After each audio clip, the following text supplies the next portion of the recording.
Hey, the SchoBro, the SchoBro Show. I got it. Health, wealth, happiness. It's presented by Wuji. The intro will get better with time to come. This is episode number 1. I am FJ Schofield. I'm with my brother Paxton Schofield, and we're going to get into some exciting topics today in acid reflux and digestion.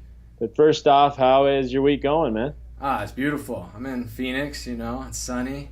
Hot. Yeah, when we get clouds in the sky, it's a good day. It's so sunny out here. So, it was nice having that lunar eclipse a little bit, or the solar eclipse. Yeah. Gave us a little shade 8 for seconds. a sec. 8 seconds. Hey, that's when you know it's hot. Yeah, exactly. So, how's the Wisconsin area? It's getting cold, man. It's August. Winter's almost here. So, it's getting cold. So, it's all good, man. Well, so for episode 1, I wanted to start with this because digestion, with your patients, how important it is, and with our patients. For those of you who don't know us, we're both chiropractors, and we take care of a lot of people, help them get healthy from the inside out. And digestion is just so important for the immune system, which a lot of people don't get, and it's such a massive problem. I have patients that come in on multiple meds for acid reflux. I have patients that come in that are pooping once a week. And my son poops, he's like three years old. He poops like 5 times a day. I'm just thinking, you're 40 years old. How much shit is backed up into your system? So, anyways, you, I know, have studied this a lot. So why don't we dive in and get into acid reflux? Why don't you get into what causes it? Because it's not. And the first thing, guys, this is going to be different than what you've heard. It seems a little counterintuitive. Just keep an open mind. You can do some more research, but it's pretty much the medical community has got this totally wrong and how they address it. So, and we're going to get into why, and then do some more research. You don't have to take our word for it. So, Pac, why don't you get into what causes it? Yeah, and just going with your, digestion's so important. Health starts in the gut for all our systems of our body, But to get into what causes acid reflux is, most of us we're inundated with it's too much acid, and the real cause is actually too little acid. Yeah. And what happens with this is not only does the too little acid decrease digestion, which then decreases absorption. So you see a decrease in iron, calcium, vitamin B12, folate, even zinc, which are vital nutrients. And this is big because you can be eating great, but if it's not getting into your body, that's a huge problem. And so it's so big. Sorry, go ahead. Yeah, no, totally. That's a huge concept to understand right there. It's gotta get through that gut lining and into the system to actually be utilized. But what happens with the low stomach acid that really creates the reflux at the end of the day is that low stomach acid actually allows for bacterial overgrowth to occur. Now, when we don't digest our food properly, that becomes food for the bacteria in our system. And if there's too much, what happens is the bacteria kind of ferments it and increases gas, which then increases intra-abdominal pressure or bloating or so forth that some words you might understand better, which then actually forces the food and acid that's in your stomach back into the esophagus. So you start farting. You burp and you fart a lot. Yeah, but you're kind of farting through your mouth, which nobody really, it's a little bit more acceptable the other way. Oh. So that's how my wife, she tells me my breath. That's what she says to me just about every morning. So a little overshare there for those of you listening. But anyways, go ahead. That's a good relationship right there. It's very healthy. Very healthy relationship. So that's really what is actually causing the reflux. It starts with actually low acid. Now, so let's just review this for people listening. Acid reflux comes from not enough acid in your stomach. Okay, guys, it's totally opposite of what most people are going to tell you. So go ahead. Yeah, and so, most people, I would say, who are dealing with acid reflux are going to be taking an antacid. Now, that's okay in a short-term period to help with the relief. Don't get me wrong. The issue comes when you're doing that on a regular basis for a long time. Oh, it's devastating. And what actually happens is antacids have actually been shown to, one, like we went over, increase bacterial overgrowth, two, decrease the absorption of vital nutrients. Yep. 3, it actually decreases your resistance or increases your chances of infection. Yeah. Well, your immune system, like most of your immune system, is coming from your gut and good digestion. Totally. So, and then lastly, it actually increases your risk for cancer and other diseases when utilized over a long period of time. And I'm sure Big Pharma knows this. When antacids were originally created and prescribed, they were for short-term use. But now most medications were. Yeah. For those of you who don't know us, our mom was a pharmacist in the early 80s. And back then, you didn't just throw someone on a medication their whole life. There was almost always an exit strategy to get off of it, unless you had some very rare genetic issue. But like 97% of the time, there was an exit strategy. Now, I mean, I have 30-year-olds that come into my practice, and they're on 2 or 3 meds, and they're like for their whole life. I'm like, do you know what your prognosis is? Like, do you know what your life is going to look like in 20 or 30 years? Side effects will happen. It's just a matter of time. So, yeah, it's crazy how they've just, profits have overtaken what's really best for people. Well, they make billions of dollars every year on antacids alone. I'll let people watching this make the decision on how easy that decision is for them, which way they're going to go.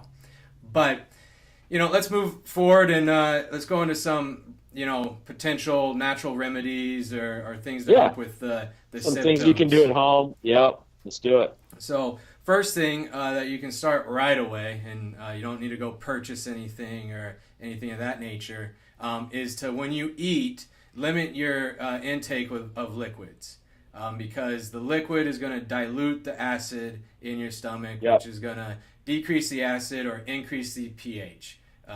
So what he basically means, guys, is no drinking about 30 minutes before you eat, and no drinking until about 30 minutes after you eat.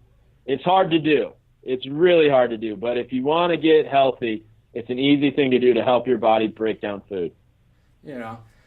I would say, if you feel like a little food's getting stuck, like you didn't chew it well enough, definitely take a drink. Don't choke to death. Digestion doesn't matter if you're dead. Yeah, I think I take reflux over that. But second thing you can look at is a hydrochloric acid test. Now, we're not going to go into the actual protocol on how to do that, but it's something you can research and look into. And just a couple things that are important with that are, you want to make sure that when you do it, you are also consuming some pepsin or acid stabilizing proteases or protein enzymes. The second thing you want to make sure is you're not taking any anti-inflammatory medication at that time as well. Just some big things. You can look into it. Let us know. We can get into a little protocol with that if you want at some other time. But we'll just going over some simple and effective things you can look into. The third thing I would look at is trying to stay away from a high carb diet. Carbohydrates increase the potential of bacterial overgrowth, but the key thing to understand here is it's not low carb. It's, you want to be looking at the carbs you are eating. That's important. Basically there's a difference between a sweet potato and white bread. Both carbohydrates. Oh, man, I know. I have patients that come in and they're like, well, I was told to not eat fruit because it has too much sugar. And I'm like, unless you got severe cancer and you really can have absolutely no sugar in your diet. My average patient, eating too much fruit is on the last concern. It's like, have you seen a fruit in 3 months? Yeah. So don't worry. If you're eating fruit, God bless you. Keep eating fruit. He's talking about not eating like the super processed white bread that you can put on the shelf, and in 2 years it's still good. Like fungus can't even live on this bread. It's so devoid of any nutrition. Fungus can't survive. So that's what he's talking about, avoiding that kind of just totally processed carbohydrate that really brings no nutrients to the table. No, yeah, and same with that is also kind of look at avoiding fructose and artificial sweeteners. Big time. You know, just because they've been shown to promote bacterial overgrowth. Now, if you don't have this issue, you know, and dementia, and don't take artificial sweeteners for any reason. If you love them, one on a Saturday afternoon, that's it, because they are just so toxic. Sorry, I keep interrupting you. No, it's all good. But with that is just. Raise my hand. What just happened to your hand, man? So. Sorry, go ahead. No, well, with that too, you know, is basically, you know, eat real food. Eat real food. Yeah. You're gonna be better off, you know, just by that. So fourth thing you can also look at is some apple cider vinegar or lemon juice, or even some raw unpasteurized sauerkraut, which sauerkraut's pretty easy to make at home. You literally just need cabbage and salt, and you can start the process. Bam. You know? I don't know if that was really a bam moment, but you know. Why not? Maybe not. We'll let other people decide. And then the fifth thing is you can look into some herbal bitters. They just help with digestion, and again, this is starting from a lack of proper digestion. Thing to know with that is typically when consuming herbal bitters, it's in a very low or very small dose. And then lastly, once you get it under control and so forth, you know, really look into increasing the beneficial bacteria in your gut and really healing your gut lining best you can. And a great way to really focus on that is eating fermented foods like the sauerkraut and other things. But it needs to be real fermented food. If you go and buy sauerkraut at the store and it's got vinegar in it, it's not real sauerkraut. It's not going to have that probiotic benefit for you. So you really want to look for sauerkraut that only has cabbage, water, and salt, because that's traditionally how it's made. Yeah, and if you do even 1/10 of this, guys, girls out there listening, or watching, it will completely change your life. I have had patients, all they did was take a tablespoon apple cider vinegar 3 times a day, and it completely changed their life. Now, guys, if you're on a medication for this or on it, do not stop cold turkey. Please. You're going to hate both of us. You put up some nasty comment, how we don't know anything. So we're not telling you to do any of that. Just start doing this. If you really want to make changes like that, you need to consult a quality chiropractor or a naturopath, an herbalist, someone in your area that can monitor what you're doing. So don't stop any of that. Just start adding this other stuff to your diet. Yeah, and there's great MDs that know this stuff too out there. So, you know, that's true. You just gotta find, you know, someone who really studied nutrition. Yeah. Studied nutrition. Your average chiropractor may not know this. Your average MD, you know, I think in chiropractic school, what do we have? Like 10 hours of nutrition, maybe? Something like that. Yeah, definitely. And the medical doctor is going to typically have 1 to 2 in medical school. So you're going to want someone who's gone way above and beyond and really studied healing and all that stuff. Yeah, and the other thing to take into consideration here is the severity of your reflux. Yeah, that's true. And how long you've been on the meds or the antacids, whatever it is. Yeah, totally. And so this is where a face-to-face consultation with someone who truly understands the dysfunction that's creating acid reflux is hugely, valuable, and will help guide you because that's hugely needed, and depending on the severity, that's most likely going to be needed if you've been on it for a long, long time, and really, it's a really severe case. Yeah, if you want to really heal, no doubt. So cool. Yeah. So the couple things I always do with all my people is first, I just tell them, let's get apple cider vinegar. It's simple. It's cheap. And let's take a shot of it, basically. I'm in Wisconsin. People like shots. I've heard that. I've heard that about Wisconsin. Yeah. Let's take a shot. Before you have your Bloody Mary, take a little apple cider vinegar. Now, no, but take about a tablespoon 3 times a day. Now, the biggest problem with this is I find people do it on an empty stomach, which is the best, but in the beginning, it burns the hell out of them, and they don't ever want to do it again. So for most people, I say start out with a tablespoon, dilute it with a little water or juice, and take it on a full stomach. Now, it won't be as strong, but you won't get the crazy burn and the nasty side effects.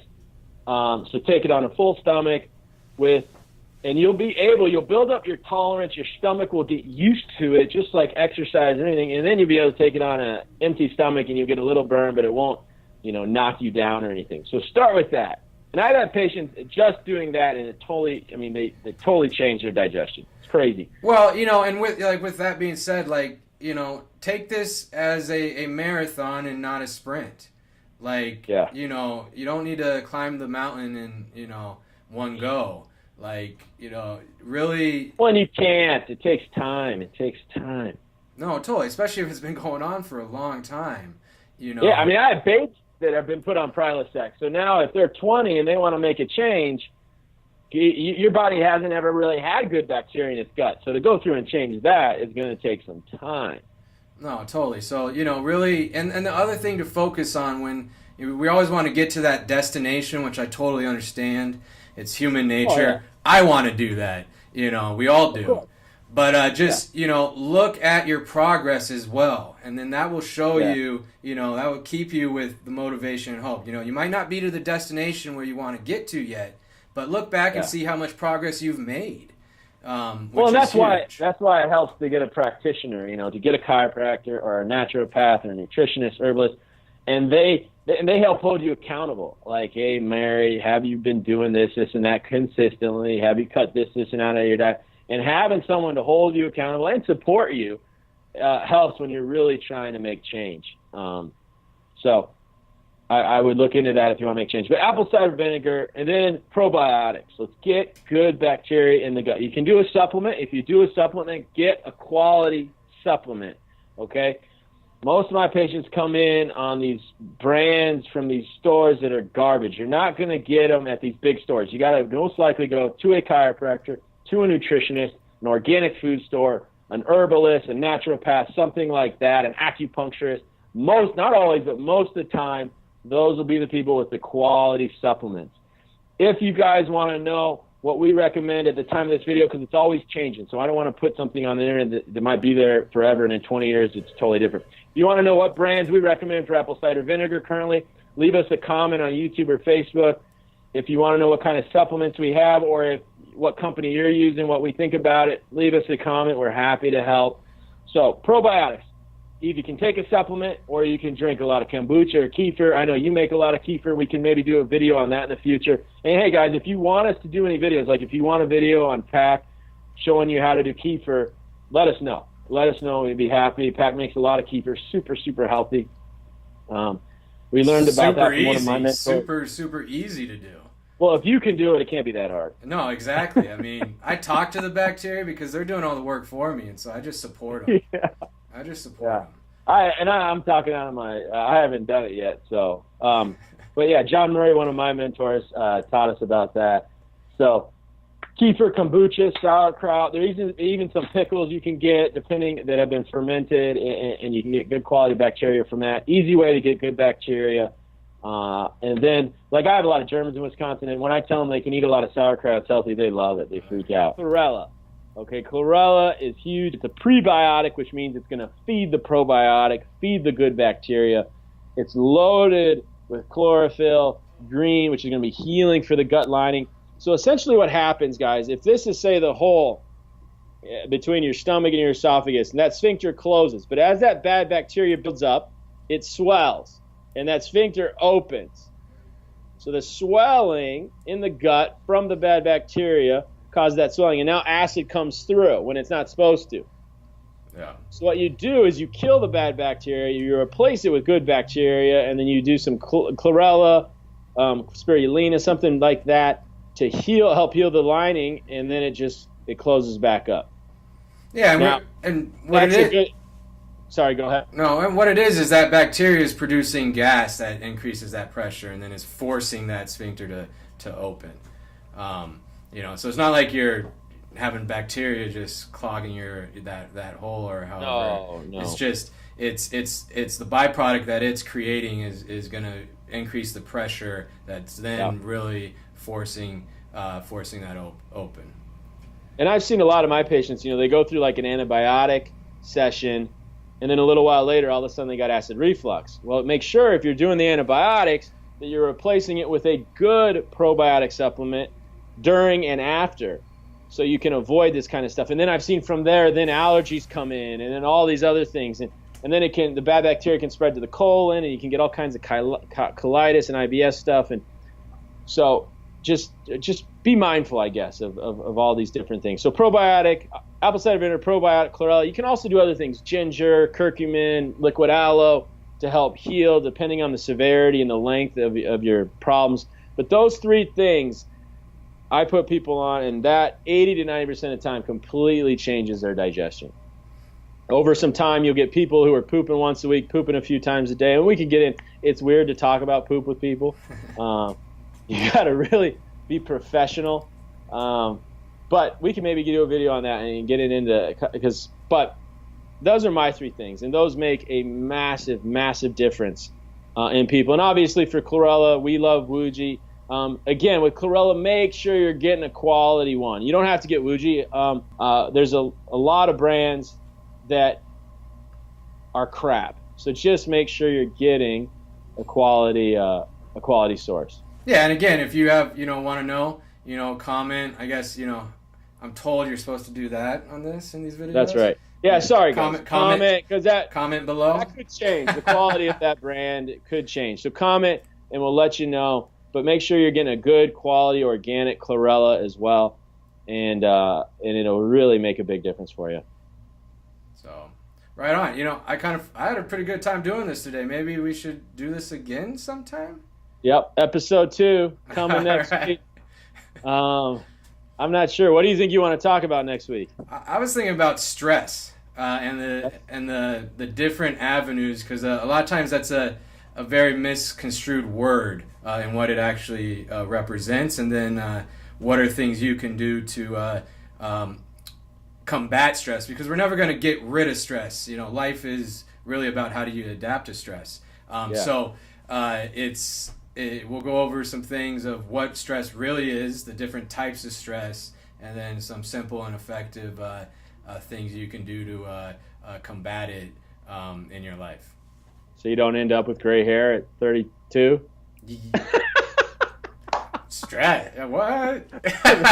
What? It's a myth, guys. No, we all got some stress. Well, we'll get into stress and some simple, easy ways that you can combat that. And I'll go through tools I use, because I know when you're a chiropractor and you're taking care of people, it's stressful. You got people coming in sick, suffering, and they're looking at you. Someone hands you their sick baby or something like that, and that is stressful. So how you handle that is big. And then you got that, and then you got to go home, and you got stresses with that, and people passing away, and difficulties you have. So yeah, we'll get into handling stress next week. Had a great time, guys. Take action, make it happen. Share us, like us, subscribe to us. Comment, let us know if there's anything you'd like us to talk about, anything you have any interest at all. You want to know, whatever, taking care of your kids, any kind of health interest of any kind, we'd love to get into. It's something we've been studying our entire lives. So our father's a chiropractor, mother, nutritionist, herbalist. So it's something we've been studying forever.